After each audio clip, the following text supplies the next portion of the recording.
Hey guys, what's up? I'm out here today in the brutal, once again, the brutal Alabama sun. I'm gonna chase some schooling bass today. Just some fun fishing, and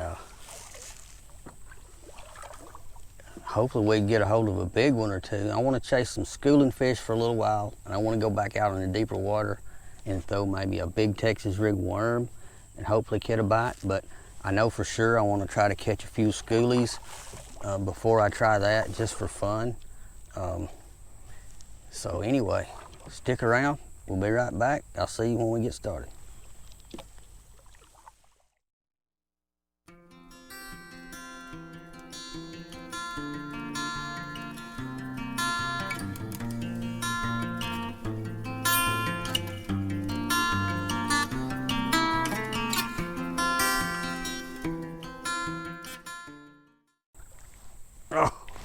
Oh no, he come off. I had him too.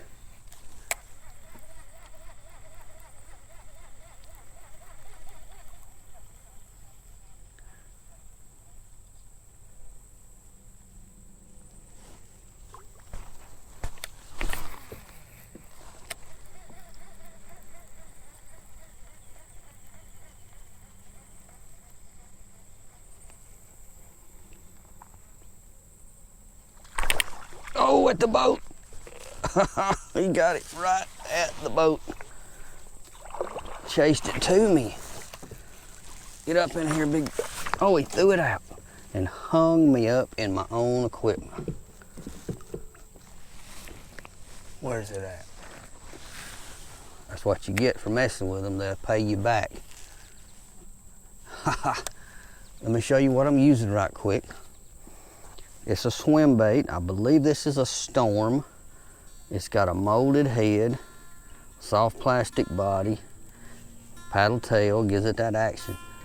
But it's got a different wobble coming through the water. Somebody told me I ought to try them on. One of my buddies said, hey, y'all try this.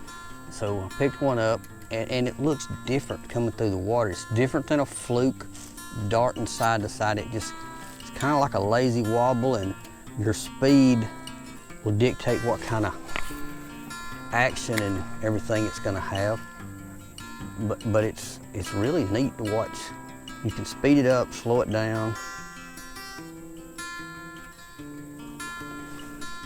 It's got a grass on. Oh, it came off.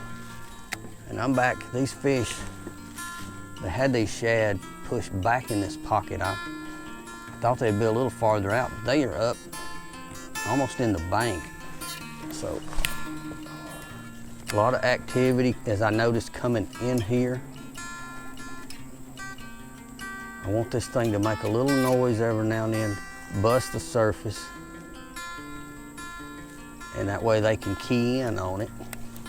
But it's just got a different wobble than I've been using. Other spinner, or different than a spinnerbait. And another kind of good thing about it, I think, it's got an exposed hook. So when they get it, they don't have to come through a bunch of plastic. The hook's there. As long as you keep it out of this grass, I think your success rate will be pretty good.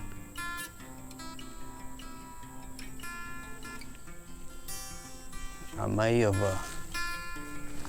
let the school get back out behind me. I'm gonna make a few more casts up here shallow. I'm gonna turn it around.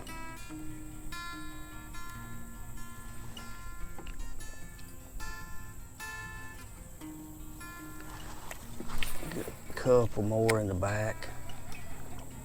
I like to get that thing awake. There's one. Oh, he tried. He come back and got it.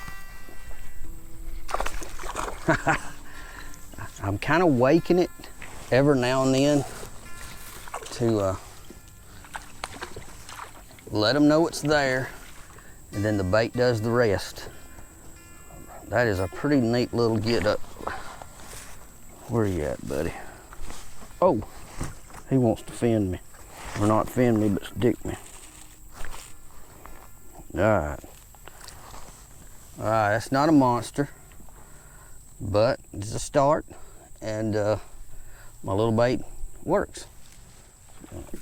Ease him back, and we're gonna go find us another one. Maybe we'll get a bigger one.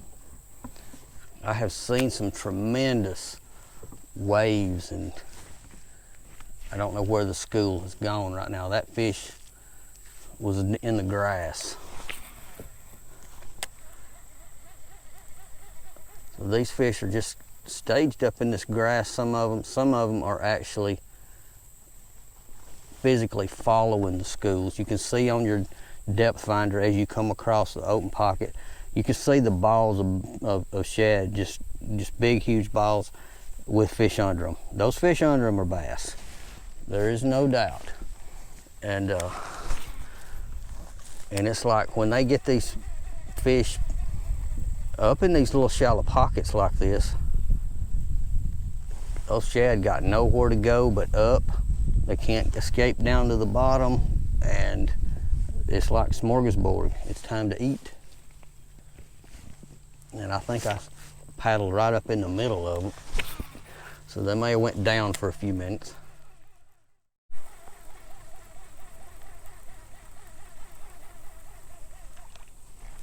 There's one. Oh, he came off. You can't outrun these fish reeling this bait. They will catch it.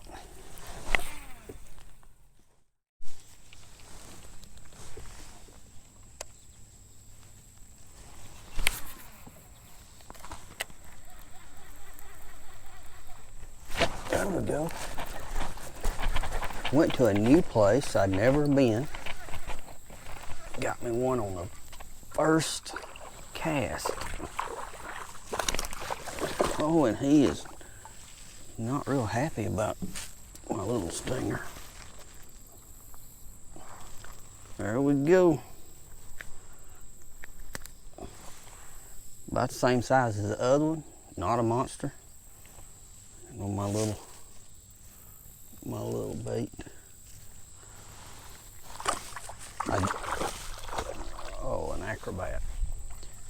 I did see shad in the area. That's why I slowed down. I was actually going on around a little bit. Make a little noise, see if there's another one. That fish came up and sucked it right down. All right, guys, I'm now fishing points with brush with a Texas rig worm.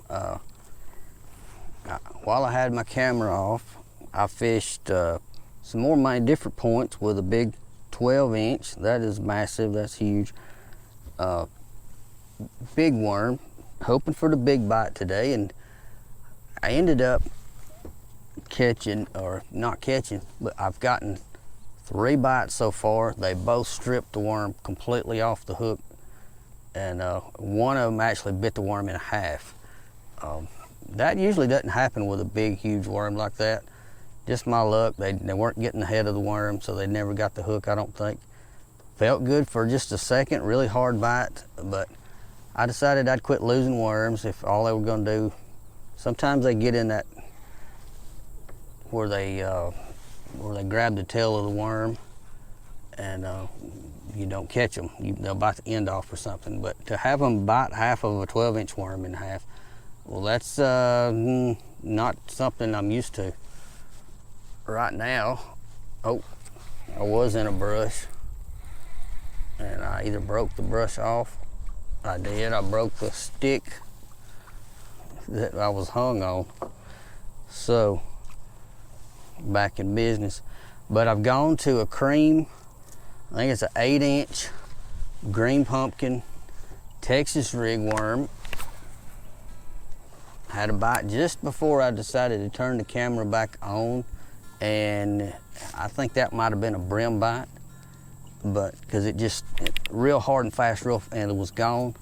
Wasn't a good solid bite, but I just decided to quit throwing the big worm for the day, because it seems like when they are getting it, they're stripping it off, because that means they're biting the tail or halfway up or something. They're just not getting the whole worm, the head where the hook is. So instead of losing all those, I'm going to a little smaller profile worm, see if I can't catch a couple before I wind it up and go to the house. I've had a good time running around looking at new spots.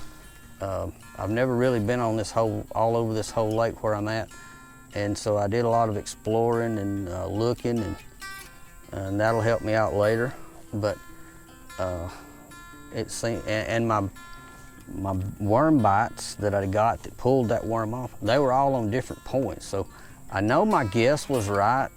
I could throw that big worm and get bit on some of the main lake points, but to have them take half of it or strip it completely off, and I found one of them, it floated back up. I got it back. That's the one I held up. It actually, and I don't know if the camera can see, but it got ripped out of the hook. But I got it back. The other one was gone. Just one of those things. So I've gone to a smaller worm, and I'm gonna see if I can get bit a couple times before I go. But it's been a lot of fun. I just quit chasing the schooling bass. They're shallow, they're schooling, you can catch them. Couple off camera. I said that really wasn't what I wanted to do today. I wanted to fish Texas rig worms, you know, and my little swim bait it'll catch these fish schooling. But I wanted to slow down and fun fish, and the main lake points got me bit. I just didn't have what I wanted out of it. I didn't get the fish. So I'm fishing some points, and the beginnings of the side of the point, sometimes if they're not actually out on the point, they're right on the side sometimes, as they can move in and out. Quick access to deep water if they want it. I'm sitting in 20 feet throwing up shallow along this point. There's standing brush everywhere. Oh my goodness. Now there's a bite on my smaller worm.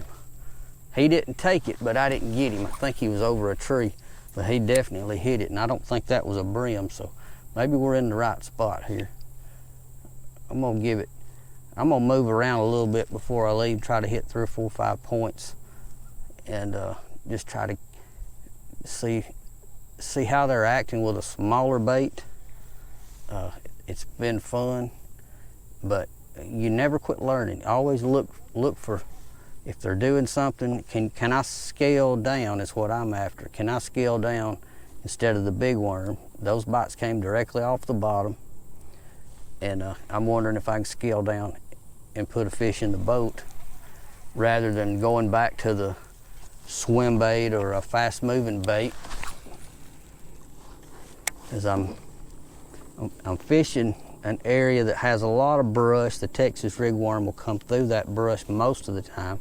If you get it in the fork of a tree down there, it's gonna hang up, and sometimes there's not much you can do about it. But hey, it's just part of fishing. Also, while I had the camera off today, I had an encounter with a boater, and I'll be welcome to opinions.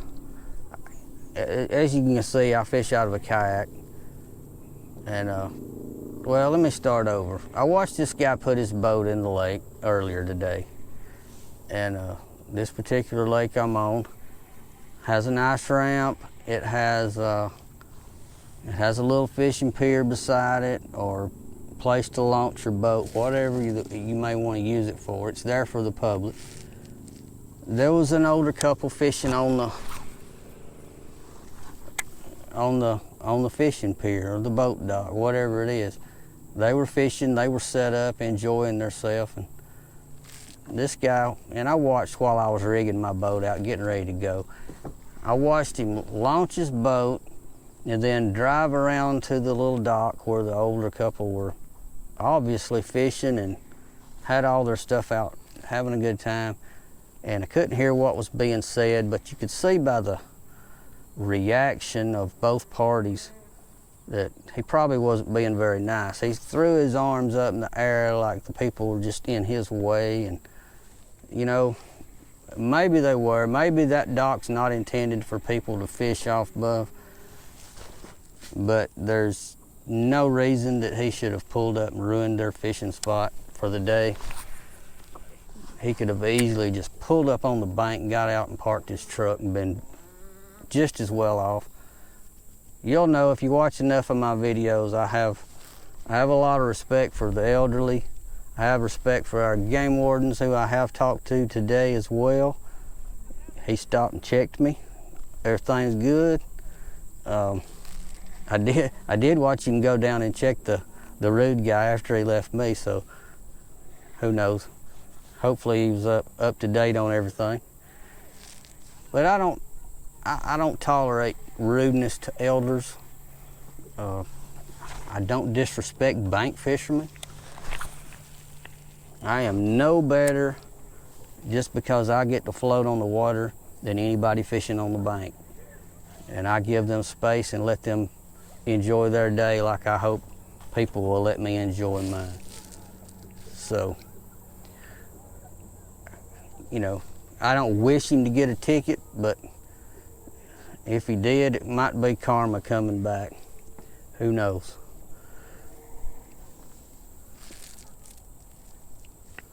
There's a group of people over on the bank now fishing, and it's a whole family. They're all laughing and cutting up. That's the way it's supposed to be. That's what this place, other than the water supply, it's been built for people to enjoy and get out here and fish, and there's no reason to come up here with an attitude of being rude. Don't tolerate it.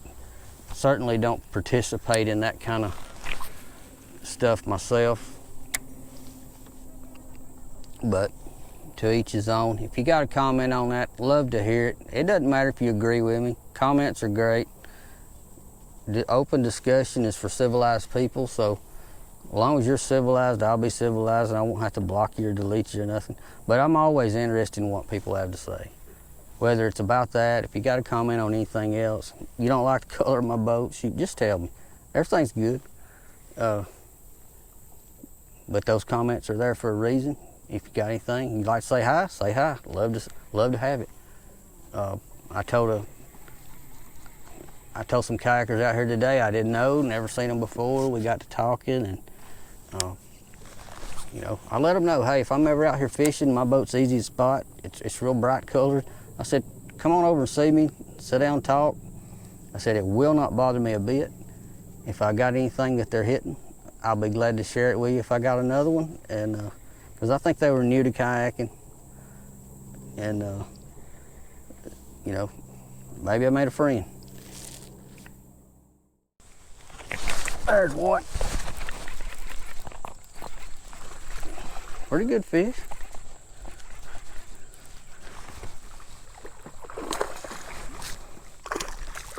Oh, get in here.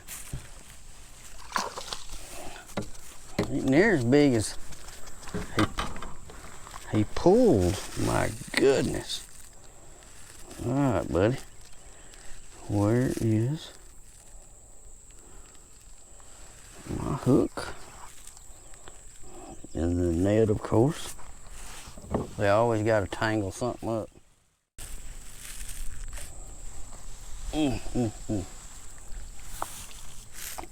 Get him some air.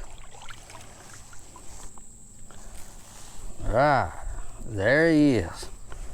He was more tangled than he was hooked. And this was gonna be my last little point to... Don't you jump. Oh my God. Last little point to stop on. And bam! Right off that little rocky point, there was Mr. Bass. My Texas rigged, I believe it's an 8-inch cream scoundrel, which he, as you can see, he tore it up, so I'll find me a new one. But man, that thing hit hard. I thought that was a lot bigger fish. They'll fool you sometimes. But I didn't bounce that thing off the bottom maybe 2 or 3 times. Could be wrong, but I knew I had a bite for sure. He wasn't fooling around. He was eating it. We're gonna put it back out there and see if he had a friend. I'm sitting in like 25 feet of water, casting across a point, out on the point, which is pretty deep. Drops off pretty quick. So I'm gonna say it was probably in 10 to 15 feet of water where he hit that thing. And there could have been a school, oh, or there could have been a bunch.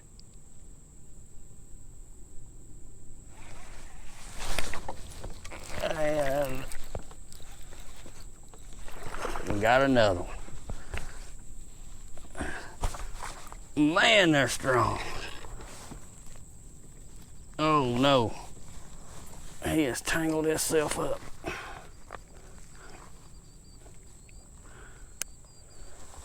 If I can untangle him. All right, number 2. He was caught in the anchor rope and he was tangled up worse than he was even hooked. 2 fish, 2 casts, 1 point. That's pretty good. There may be several there. Fat little thing, he's been eating. All right, buddy, back you go. Now I gotta get my boat situated again.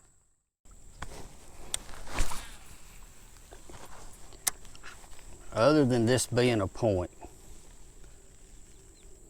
with rocks, which I'm in, the only thing special I see about it, the sun's still up overhead enough, there's not really a shade, but there's a wind.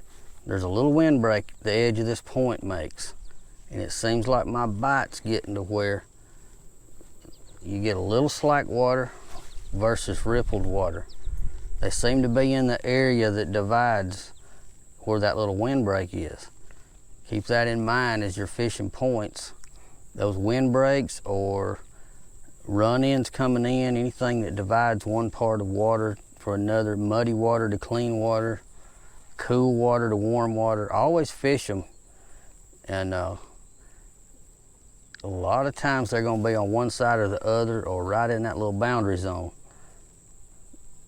And I think those 2 bites came right about where the little windbreak is at. It's the only thing special, other than the fact that it is a point. Bass are on points in the summer, but they seem to be, those bites seem to be lined up with that windbreak. And those little things can help you catch more fish. If I decided to run up and down this stretch of bank with the wind this way, I would probably set up to fish the same exact way I'm fishing now. Yeah, I can feel the rocks as I lift that bait. It's bumping along, hitting rocks. That little Texas rig worm, it kicks up sediment.